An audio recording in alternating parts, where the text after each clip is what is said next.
And can you really succeed in war in the first place? You know, is there such a thing as winning a war? We have now surpassed the military budget of the rest of the world combined. The world can no longer entertain the delusion that the U.S. standard of living is possible for the entire planet. I've tried the kumbaya, and we're all the same, and you know, that doesn't work anymore. Just as war is too important to leave to the generals, civil liberties is too important to leave to the lawyers. Women are standing up in these prestigious positions, and it's time. We live in a society that is unequal, that is unjust, that is full of oppression and racism. We need to commit to removal of all our forces. And a favorite law enforcement tactic is to disturb a hive and then listen for the buzz. You do not clear-cut forests to make toilet paper. And then the riot police came in and told us, okay, everyone needs to stand in the sidewalk unless you want to get pepper sprayed or arrested. And the Peace Center will be an important element in making a difference for ourselves, our community, and in time, the world. And that all rights are equally important. The right not to be tortured or the right to vote is as important as the right to shelter and the right to food. The biggest threat to humanity, it does come down to massive death. Pepper spraying and shooting automatic rubber bullets into the crowd, so it sounded like machine gun, and everyone was pretty scared. And our country has 1 out of every 100 of our people in jail. The world economic system is destabilizing. Terrorist acts are better treated as criminal acts with political implications rather than as an act of war. The need to teach peace is obvious. The need to teach people other values besides war is obvious. And if we leave it to a political party and a leader to decide whether to bring those troops home, they're not coming home.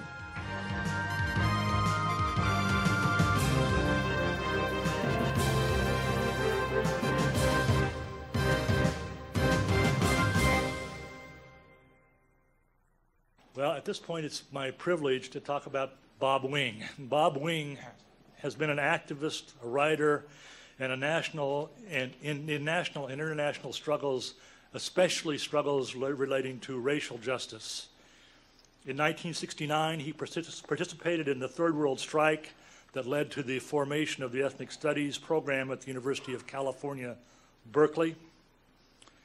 He also helped to lead such groups as the Third World Coalition Against the Vietnam War, the National Anti-Racist Organization Committee. He's written essays such as The Structure of White Supremacy, the Election of 2000 and 2004, The Color of Abu Ghraib, and War, Racism, and United Fronts in the Post-9/11 Era. Wings was also previously the founding editor in the anti-war newspaper War Times and of Color Lines. And currently he is working with the Community Coalition, a Black Latino grassroots organization in South Central Los Angeles. And if you look at the work of Bob Wing over the course of the time since 1968 forward, you can see that he's been involved in some of the most intense and conscious efforts to theorize and build a multiracial unity in the peace movement and to connect those issues of multiracial unity with issues of war and politics. So it's my pleasure to introduce Bob Wing.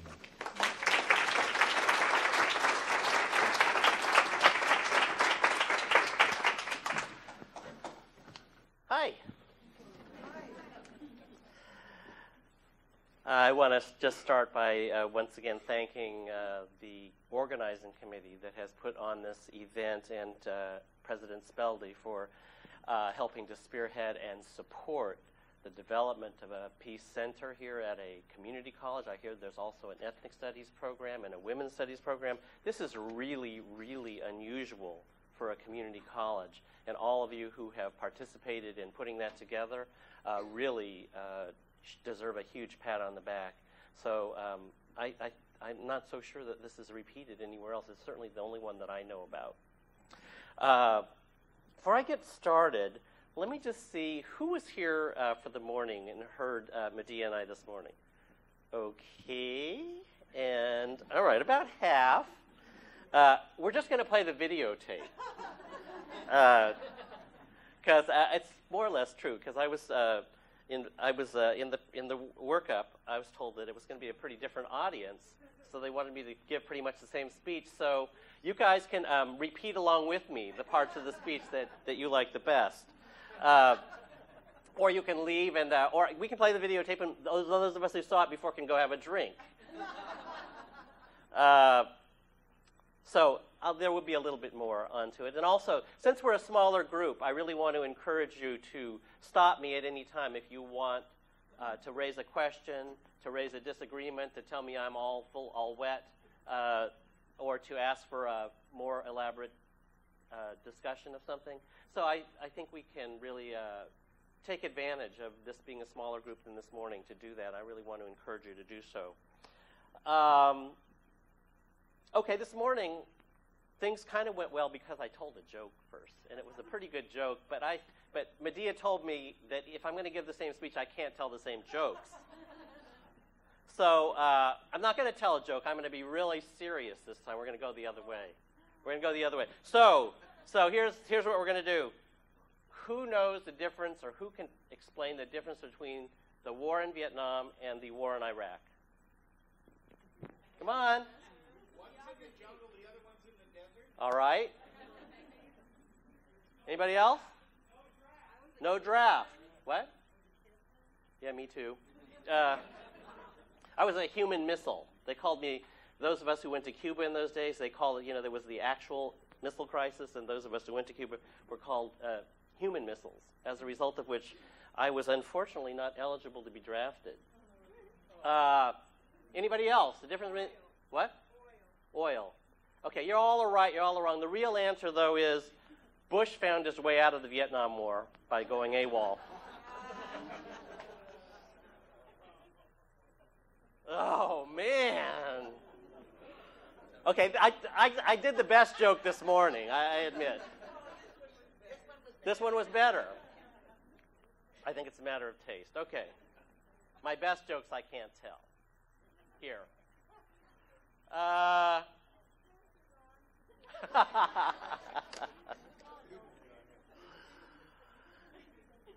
Okay, so I can tell. I think a good number of you, or like me, grew up in the 50s and 60s. I actually grew up in Sacramento, and my family was the first non-white family to move into a extremely geographically defined segregated neighborhood. It was one of those 50s suburbs, even though it was in the city.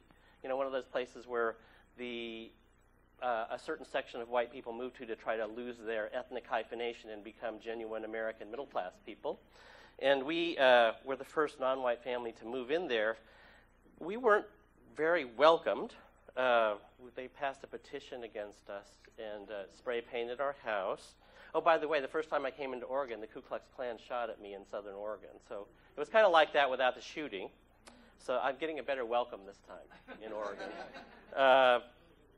And then, the other thing for me was that stood out. I mean, I remember the first thing that hit me politically, even though I was quite young, and this may have been true for some of you too, was the first time I saw on television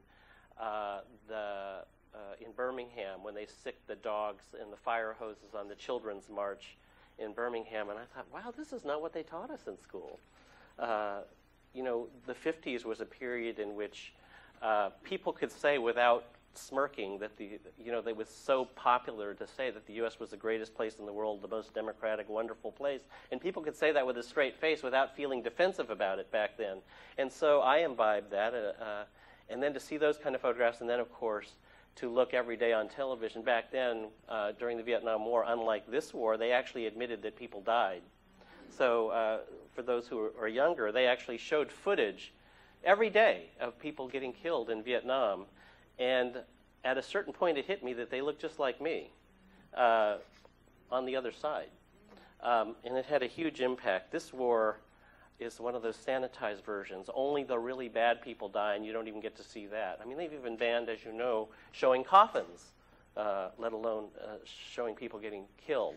So this is supposedly this high-tech war in which only the really bad guys get killed, which, as you know, isn't really true. But I guess I said this morning, that the two kind of biggest lessons for me out of that period of the 60s and 70s was, well, the first was just how deeply ingrained and how central and how linked issues of war and racism are in the United States. And the other was that under certain circumstances, regular people could get mobilized and organized and have a real impact on the direction of history.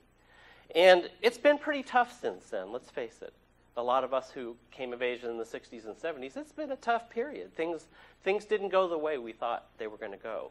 And in fact, I was at a speech the other day, and a guy said, you know, when I was young, I was a revolutionary, and I was expecting, you know, these socialist transformations around the world. And I was right that a revolution was occurring, but I was wrong in which direction the revolution was coming from. And in a real sense, that is what happened. But I guess now, and a lot of what this speech is going to touch on, is why I feel really optimistic in the long-term sense for the first time in quite a while about the direction of American politics.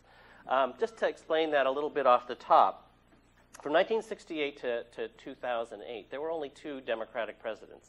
All the rest were Republicans, starting with Richard Nixon in 68. Then you had Jimmy Carter was a one-term president, 76 to 80. And Bill Clinton was a 2-term president. Bill Clinton only won, of course, because why? Because Ross Perot ran. That was still very much a Republican period. And without Ross Perot got 19% of the vote, almost all of whom would have voted Republican, that wouldn't have happened.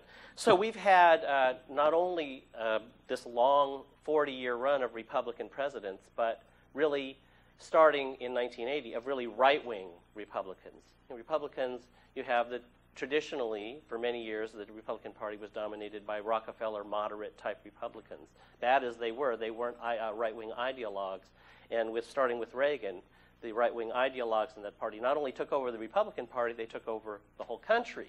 So we've had this whole period, and I guess I feel like, and I'll try to explain this as we go, that we're in a position now to put an end to that era and start a long motion back the other direction. One other way to explain how far things have swung, especially for those, I think the older people know this and the younger people might have a glimpse, but if you took Richard Nixon, who was the first of that run of Republican presidents, who was a very reviled, ugly, nasty character. I mean, just, you know, a McCarthyite red baiter.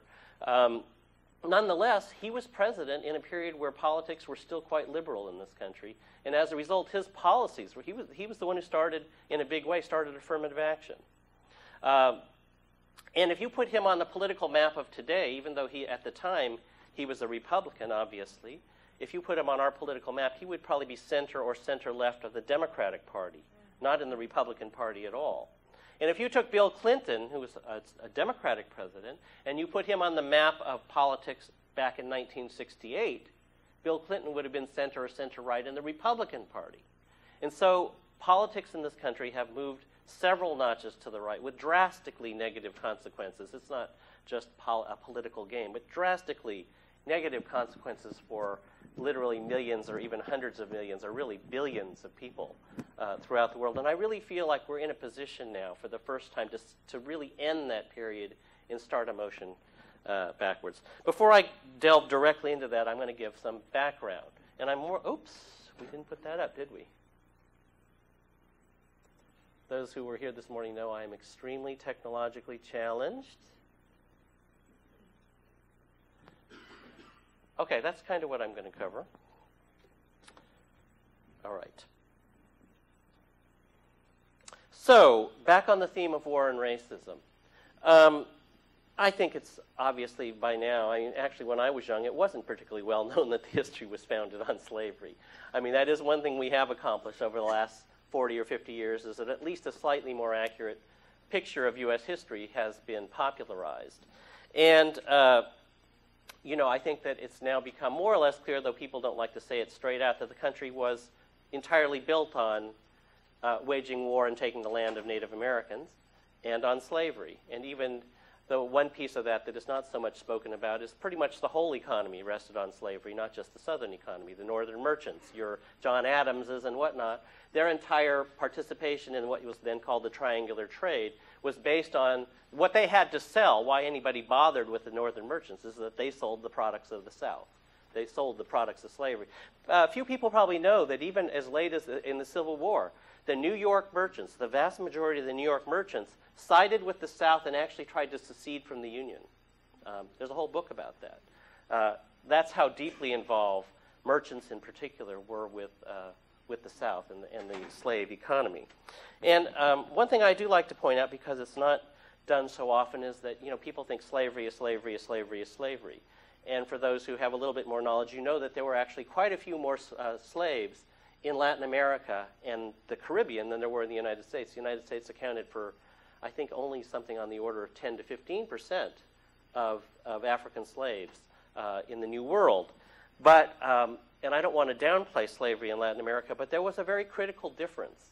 And that is that in the United States, the struggle against colonialism, the American Revolution, was led by slaveholders. It was George Washington, the leader of the Revolutionary Army, the first 4 of the first 6 presidents of the United States, the author of the Declaration of Independence, Thomas Jefferson, the principal author of the Constitution, James Madison, were all slaveholders, all representatives of the most powerful section of the independence movement, which was the slaveholders, and in particular the Virginia slaveholders. And they were allied primarily with the merchants, your John Adamses, etc. Well, so they then built an entire system that would defend slavery and racism. That's why our Constitution excludes people who aren't white from being citizens. They were not Americans. They had no rights. In fact, they had no right to live, let alone to vote.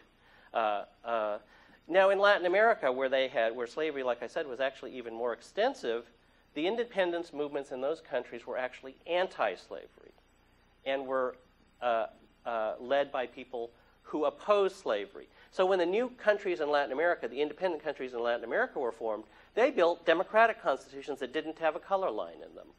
So they built, the foundations of our country are distinguished not only by the fact of having slavery, but that the forces that put our country together as a new nation were absolutely solidified behind the importance of slavery compared to, as I said, like Latin America. So the history of racism in this country takes on a very different thing. That's why, for those of you who've been to Latin America, most Latin Americans who we would call black, oftentimes they don't like to call themselves black. They certainly don't like to call themselves, say, Afro-Cuban. Because to them, Cuban is a democratic concept. It's an anti-racist concept. And they don't want to be peeled off as if they're some sub-Cuban. Whereas in the United States, American still basically means white. And if you're not white, you kind of have to add. You have to add that hyphenation, and that's where that origins comes from. So obviously, we've made a lot of progress in racism in the United States through slavery, Jim Crow, etc. And I'm not going to spend a whole lot of time on this, but I do want to at least give some indications of how powerful racism still is, however. And this is just a slide about the accumulated wealth, not the income, but the wealth along the color line. And it shows that in 2001, the median wealth of a white person in the United States was approximately $121,000. And the median wealth of a person of color, which, by the way, does not mean black, it literally does mean all people of color, so probably blacks would be lower than this number. Native Americans, way lower, was $17,100. So you're still, as of that point in today, it may even actually be worse. So you're talking about a 10 times difference in wealth. And it's not just wealth, as your mayor, I think it was talking about today. Today's papers were about the new report that for the first time in U.S. history, 1/10 of our population, 1/10 of the entire U.S. population is imprisoned. It's the highest percentage of, our country has the highest percentage of people behind bars of any country in the world, as well as the highest absolute number of people in jail of any country in the world, even though there are several countries that have literally 5 times more people than the United States. We have more people behind bars than they do. And of course, it's a much higher figure, especially for African Americans. We're about let's put it this way. There are more black and Latino men in jail than there are in college. So we're talking about a really hideous situation. It costs about $80,000 a year to incarcerate someone. You could send 2 people to Harvard on that for that $80,000. Finally, what I have up here is a slide. A lot of people like to act like slavery is something far in the past. And this is just an indicator. What you have on the left is a map, state by state, of the 2004 election. That state in white was not decided at the time I did this map, or I guess I culled this map from the New York Times. The map on the right, the states in red were the slave states. The states in green were the free states, and the states in brown, or whatever color that is, were the territories that were open to slavery. Okay, got it? Do those maps kind of sort of still match? Okay, there's reasons for that, and really our entire electoral system was set up by the slaveholders for the slaveholders to hold power. And since we're in a smaller group, and I didn't explain this morning, I may as well, this can be one bonus for those of you who sat through this twice.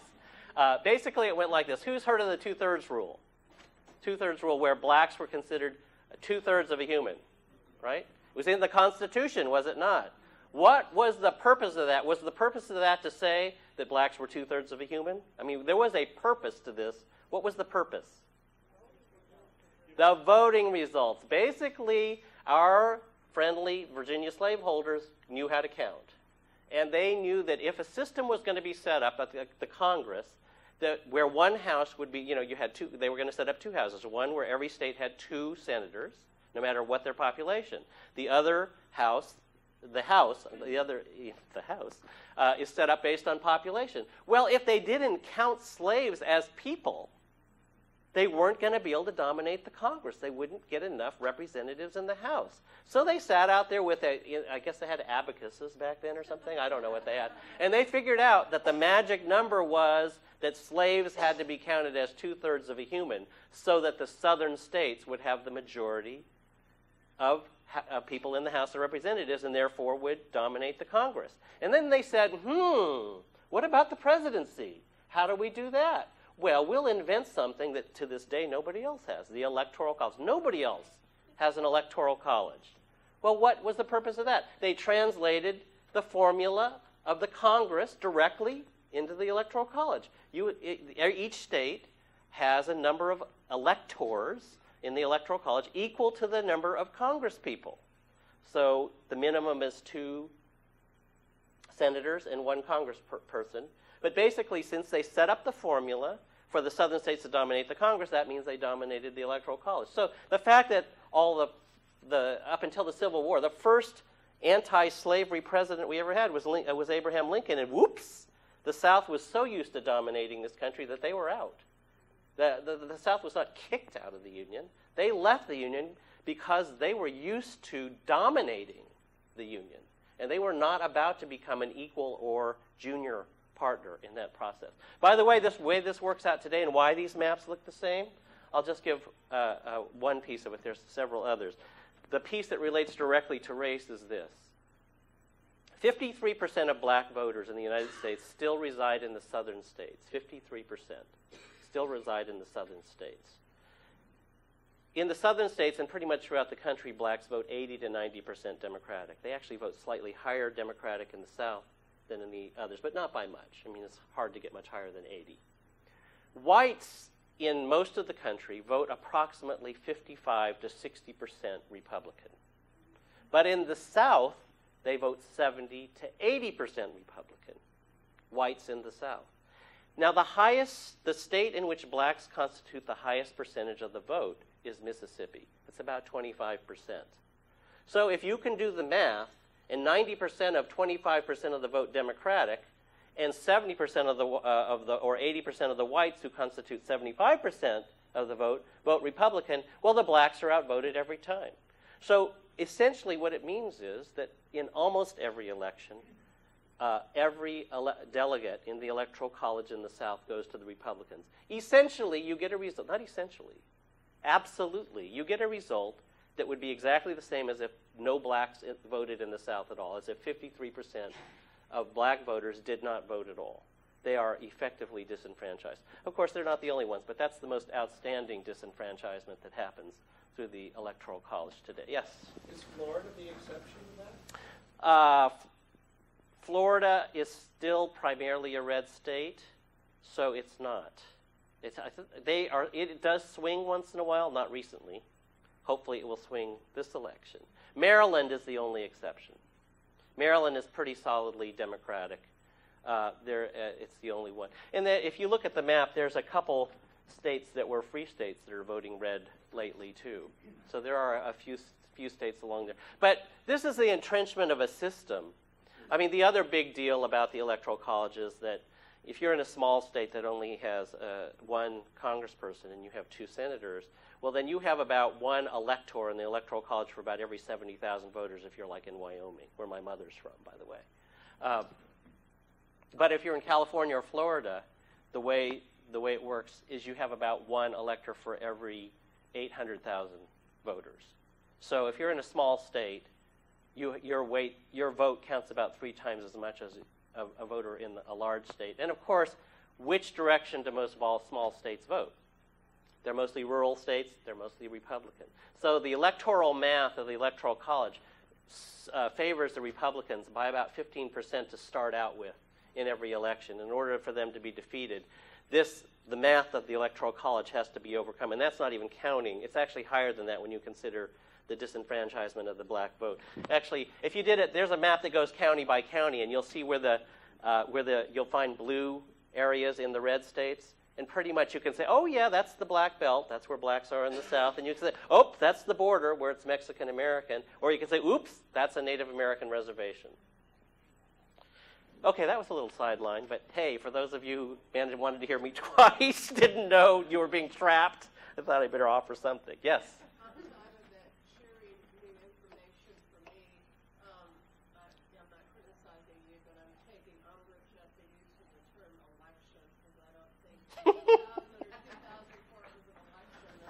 Maybe this isn't the thrust of your talk tonight, but I'm kind of just fearing that there'll ever be an election again unless we get back to analysis. Well, that's definitely, I mean, to me, one of the most fundamental things that we have to do as progressives is we have to fight for electoral reform.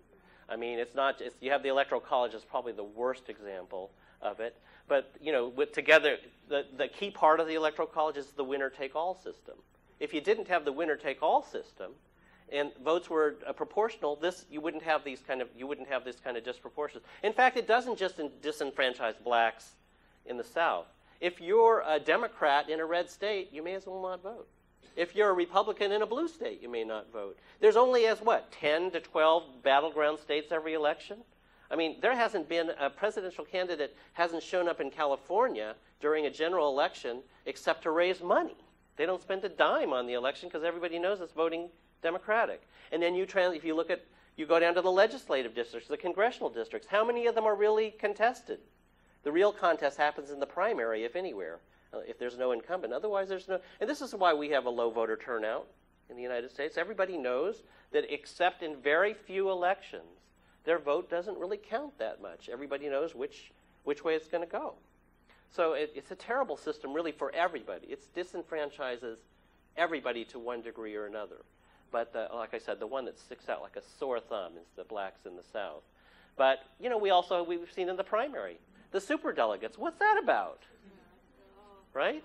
So we have all sorts of distortions in our electoral system in order that block the power of regular folks to impact upon our political process. So that's why I've always felt that to participate in the political process, we should back candidates who we think are the best, but we also have to raise the issue of electoral reform, or else we're always behind the 8 ball to start out with, and that's not even talking about money. In this election already, this presidential election, they've already spent $1 billion? Woo! Okay, how do we get off on elections? That was me, wasn't it? All right, now we're going to take a quick jump up to September 11th and talk about war and racism to some degree post September 11th. Let's see, where am I at on these things? Okay.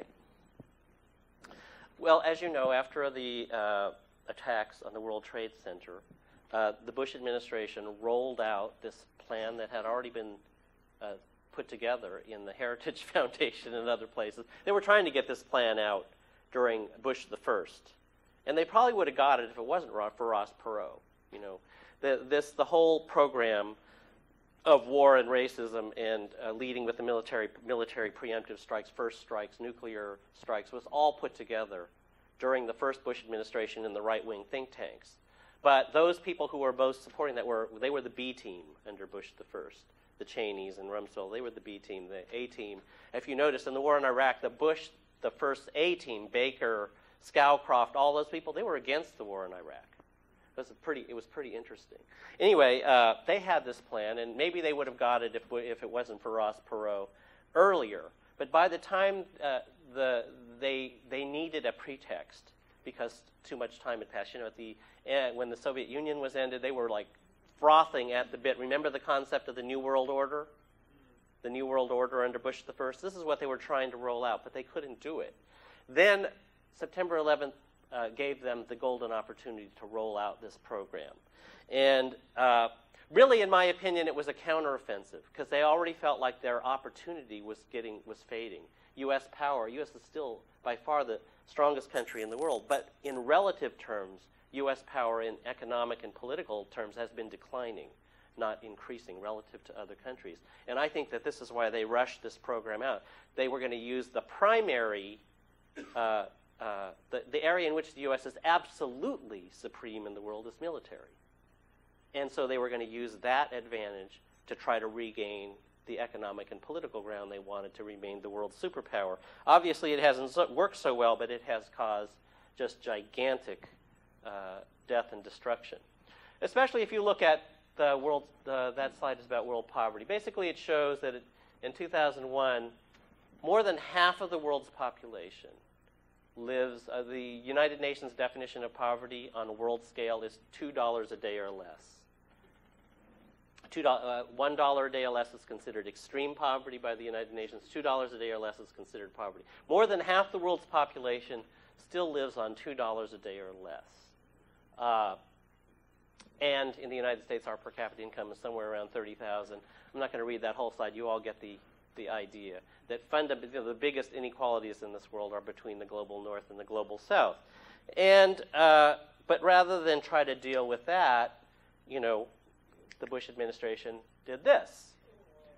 So here we're looking at the military budget. The 2001 military budget, that was the last budget under President Clinton. And it was $280 billion, itself a ghastly number, greater than the number 2 to number 20 top spenders in the world, military spenders in the world. It was already, the U.S. military budget under Clinton was already higher than the next 19. But look where it's gone. In 2008, we're up to $644 billion. We have now surpassed the military budget of the rest of the world combined. I think our priorities are a little bit in trouble here. So here we are. We've spent this is Iraq now. This is Iraq. $500 billion spent so far. More than this has been allocated. This is how much has been spent so far. We're actually now spending on a monthly basis, even after the inflation is factored in. We're spending more than we did on Vietnam. And somebody told me that the last number there, the Nobel Prize winner in economics, Joseph Stiglitz, has estimated that the final amount that we'll spend on this war will be about $2.2 trillion. And somebody this morning told me that, and it's true, I know that number is about 2 years old. And the revised figure is now over $3 to $3.5 billion. A trillion, I'm sorry, I don't even know what $1 trillion is. How many zeros is that, and what does it mean? It's a lot of money. So in dollar terms, this is what the so-called war on terrorism, war is terrorism, has meant in monetary terms. And it just stands out so starkly when you figure what else we might have done. I did this slide back Now we're at 500 billion. I did this slide back when we'd only spent $251 billion. And on a global scale, $251 billion could pay for full funding for global anti-hunger efforts and full funding of worldwide anti-AIDS treatment and prevention, and full funding for every child in the world to have basic immunizations. And you probably know that the vast majority of people in this world die from diseases that are utterly treatable, utterly, completely treatable. And that was 250. That's when we were at 251 billion. This is what this money could do. On a domestic level, again, this was when it was 251. You can double these numbers then, these right off the top, in affordable housing, scholarships, or any other area that you want to look at. I mean, our priorities they were already whacked out in 2001, and now they are just grotesque, literally grotesque. This is a 2003 discretionary budget when the military budget was at 396. And just to show it's the difference between education and housing. This was a discretionary budget. And again, these numbers are probably even more disproportionate today than they were then.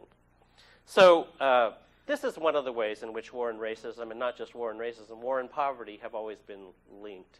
That it's money for war, not for dealing with people's needs. This is what happened in the 60s with the Vietnam War. I mean, what could we have possibly accomplished with the Great Society? The war on poverty, the civil rights movement in the 60s and 70s if all that money hadn't gone to the war. And here we are now. Then it was, they were trying to do guns and butter, and this time it was just guns. So let's see, where are we at? Okay, now let's go over to the issue of, the more basic issue of what's happened to people in the war in Iraq. This is a U.S. death toll. Actually, when you consider a war this long, I mean, that's a lot of people, and there's been a lot of havoc done to American families. 4,000 dead, 40,000 troops wounded. 1 of 7 soldiers, not just those wounded, 1 of every 7 soldiers who's been to Iraq is expected to have mental problems at the level of requiring mental health treatment. I think some of you have probably saw the report that came out about 2 months ago, was it? Where it says that 1 out of every 4 homeless people in the United States is a vet.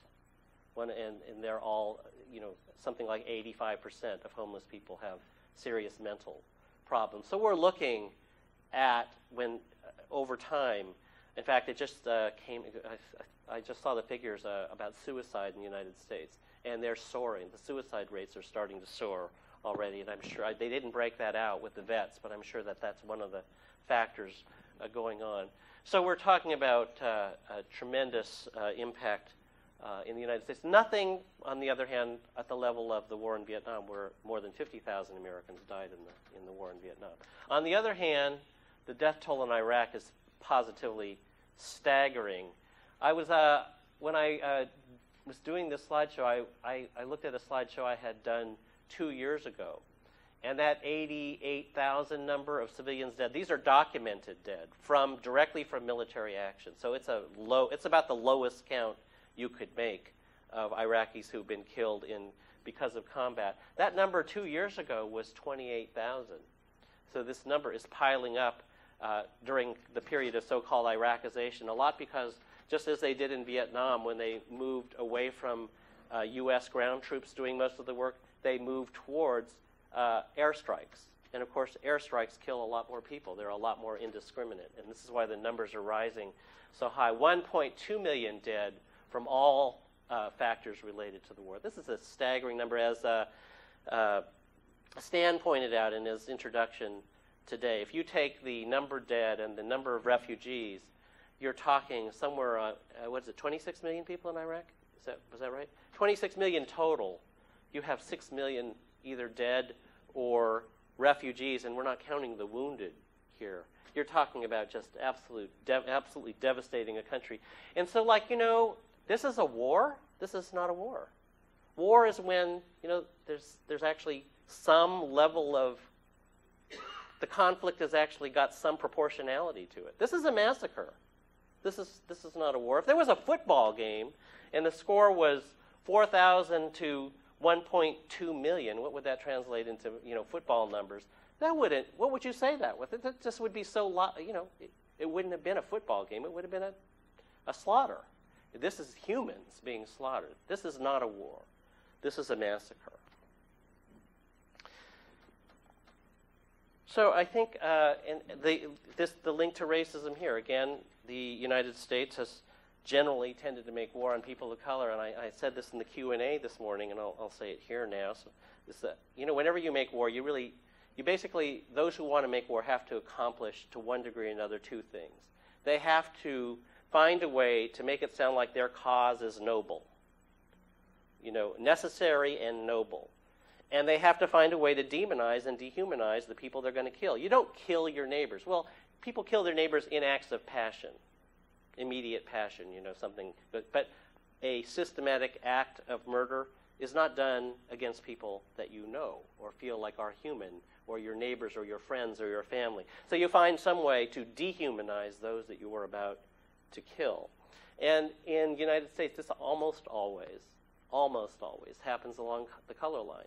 And the buildup of anti-Arab racism has been just, I don't know if you guys remember the 90s, and it's centered on the Palestinians. It's centered on dehumanizing the Palestinians. And we ended up with an equation. Palestinian equals terrorist, equals Arab, equals terrorist. It doesn't matter whether you're a Saudi, an Iraqi, an Iranian who aren't even Arabs, a Muslim, and you could be from Indonesia or wherever. Those equations all worked in the racial imagination of the U.S. press and the American people, so that's why Bush could get away with things like saying he attacked Iraq because they were responsible for the 9/11 attacks. Of course there were no Iraqis in that, but an Iraqi is a Palestinian, is a terrorist, is a Saudi, is Al-Qaeda. That whole combination of things is what was behind the buildup and the rationale for which was a very popular war for a very short time. The problem they had, of course, is that they couldn't succeed. I would have liked to have said that anti-war sentiment was primarily a result of opposition to racism and racist war, but and it is an opposition on that, but it has grown to the degree it has, I believe, because even in the terms of the war makers, the war has been an absolute disaster. They found out not only they couldn't be the superpower they wanted to be throughout the world, they couldn't even defeat Iraq, and they couldn't get a large number of allies on board with them, even after all the arm twisting, bribery, etc. So the surge, I want to say a couple things about the surge, the so-called surge. Well, the surge, it's being touted as this great success story, primarily on the basis that the death count has gone down. And apparently it really has gone down. But does that make it a success, and how did it happen? And as I was saying this morning in the Q&A, there are two particular facts about the surge that I think very, very few people know about that give a different complexion to what the surge was. The surge has been promoted as a surge of about 20,000 American troops, from about 120,000 to 140 or 150, a surge of 30,000 troops. They're trying to convince us that a surge of 30,000 troops out of 150 is what has quelled the resistance in Iraq. What they forgot to tell us is somewhere over that time, the number of so-called contractors is a fancy word for mercenaries, just like a pre-owned car is a fancy word for a used car, and vintage clothing is a fancy word for used clothing. Contractors is a fancy word for mercenaries. These are people that are paid by the U.S. military to carry out military functions, but as private contractors. In the old days, mercenaries. When I did this slide 2 years ago, I was shocked to find there were 20,000 contractors. That was twice as many contractors as there were British troops in Iraq, Britain being the second biggest contributor of troops. They had 10,000 troops at their height. There were 20,000 contractors. There are today somewhere on the order of 160 to 180,000 contractors in Iraq. The principal surge has not been the 30,000 troops. It's been tens of thousands of contractors. So that's why the costs of this war have gone so far up. It's not just off this surge of about 20% temporary surge in the troops. It's this huge surge that's also happened with contractors. The other thing, the other important fact that's been hidden, is that there are now 70,000 former Iraqi insurgents on the U.S. payroll. They have tried to buy off the insurgents, the most important group being the Mahdi army of al-Sadr. And do you think that in giving these payments, these fighters have changed their mind about the United States? No. They're taking the money, they're building up their armaments, and they're getting ready to fight another day. And when, you know, it's kind of like what happened with al-Qaeda. We armed al-Qaeda, came back around on us.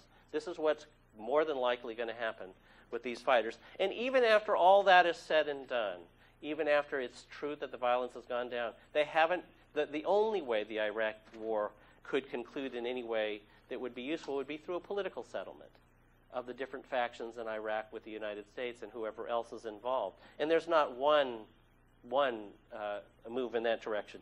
And to, you know, and as you know, I think they quietly, literally stopped reconstruction efforts more than a year ago. So they're now they're still over 50% unemployed. Less than a third of the people of Iraq have access to drinkable water. And now, even with all these contractors, now Defense Secretary Gates now says, okay, whoops, we can't continue the drawdown of the pause. He's calling for a pause in the drawdown of the surge. I mean, he can't even draw down 20,000 troops. So the failure of the surge is just obvious, and it's obviously not had a huge impact on what daily life in Iraq is. And the bottom line is just one thing, and I'll get to you. The bottom line really is this, that 80% of Iraqis want us out. Yeah. You know what proportion of those mercenaries are combat? No, I don't know the proportion that are in combat. There's lots of Pakistanis and... There are lots of Peruvians, but mostly Americans. I mean, you know, one of the things that's happened, I mean, you know, the proportions, I don't know what they are, but I'm not so sure that they're any different than the proportions of the U.S. military either. I mean, most of the military is not in combat either.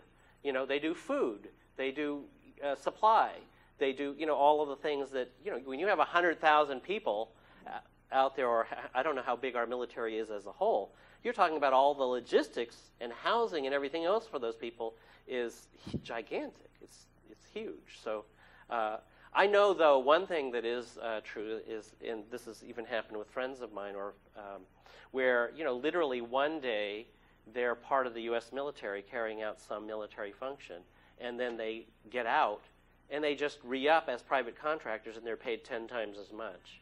So that's the other piece of that.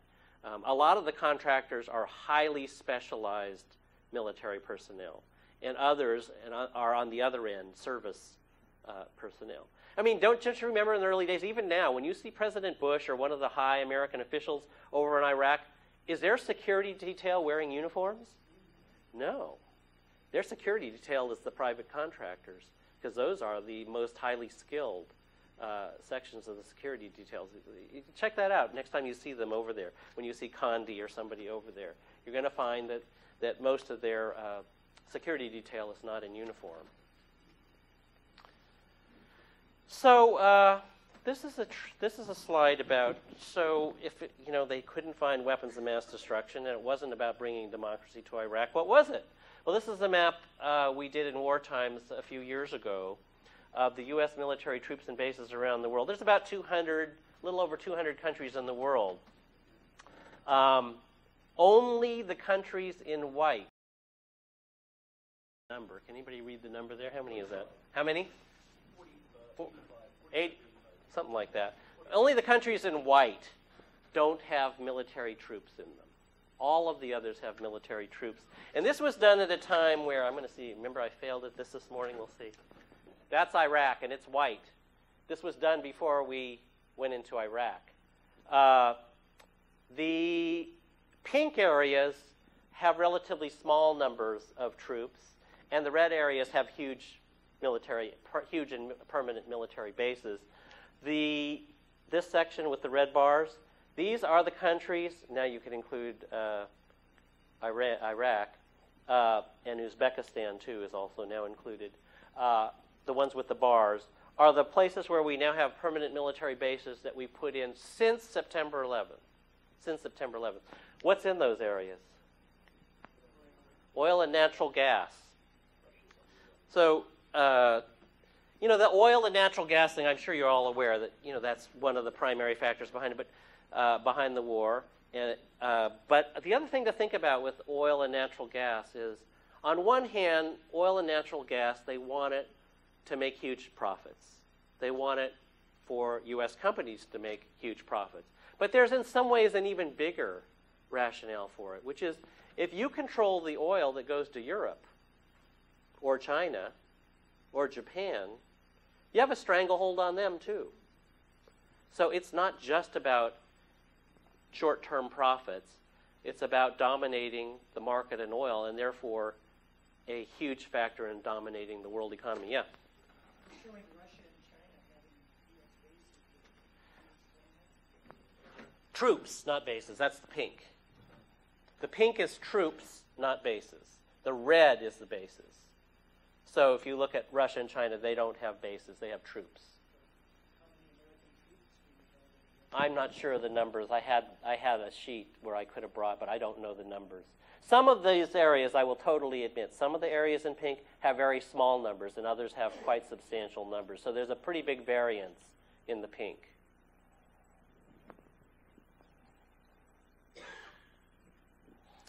Okay. So, concluding this section about war, I have a simple proposal about how to deal with war. Really, this is a simple proposal. So here it is.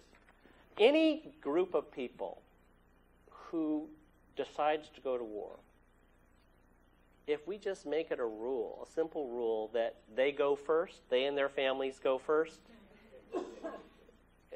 would that work? Okay. I don't really think so. I think that was only in the movies. But seriously, though, I mean, I really think at some point in any kind of a just society, we would have something like this, you know? And I think, what is it that only one congressperson has a cousin, I mean, a nephew or something that is in Iraq?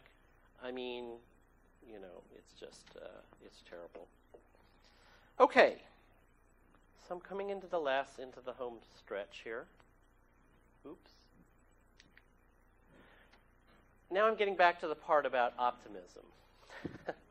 And because, you know, let's face it, I mean, it has been tough to be in the anti-war movement. We had, in some ways, the height of the energy of the anti-war movement was before the war started. It was on, what was that, February 16th, 2003, that date. How many of you participated in actions on that day? I mean, was that not one of the magnificent days in the world history? What, 10 million people in how many countries were involved in that? That was one of the great days of my entire activist life. But really, although anti-war sentiment has grown much bigger since then, in the American population today, what only about 30% approve of Bush's war policies. Even though anti-war sentiment has grown tremendously, the energy and power of the anti-war movement has decreased rather than increased. And I don't want to go into all the reasons of that, but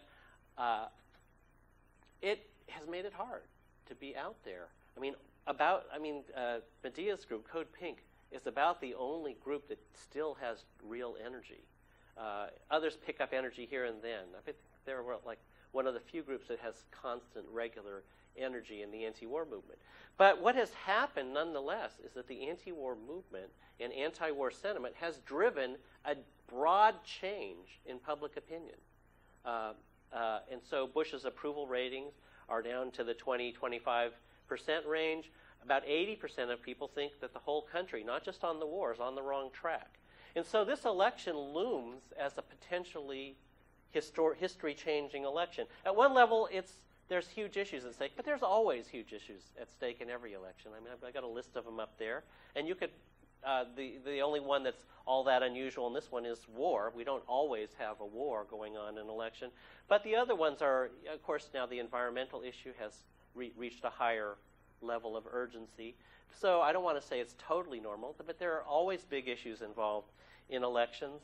But I would argue that the big thing is that we have the possibility as I said, of ending this long period of right-wing Republican rule and moving the country back in the other direction.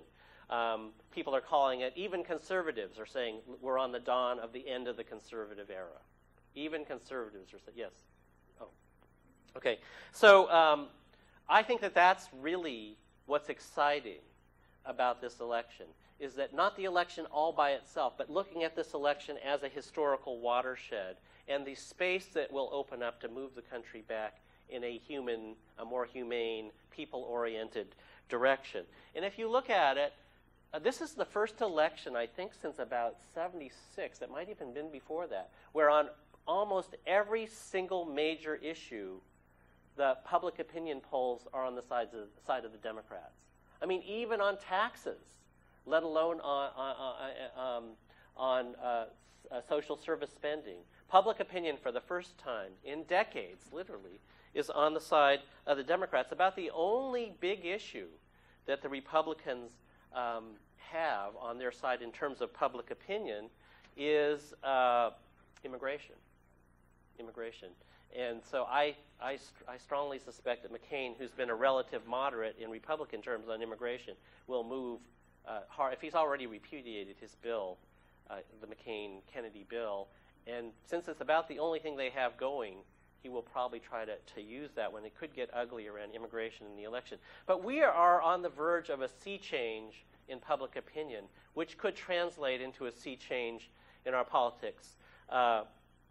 And I think that there are some factors behind this. It's not just public opinion that people suddenly change their mind. Major things have happened in the world that are starting to change people's mind, not the least of which have been Bush's failures. So if you look at it on foreign policy, at one level, the historical meaning of the war in Iraq is that the U.S. can't do that anymore. They can't successfully do that anymore. We thought they learned that in Vietnam. They didn't quite. Especially since with the fall of the socialist camp, they thought they could do it, whereas they thought that was the reason why they couldn't do it during Vietnam. But they haven't been able to do it. So the limits on U.S. power have become palpable. Now, this is actually in economic and political terms. When I was young, there was almost no countries in the third world who had much economic power. That had large capital. Now there are very few countries that don't, even though they're still poor. You have, just as an example, you have stock markets in every part of the world now.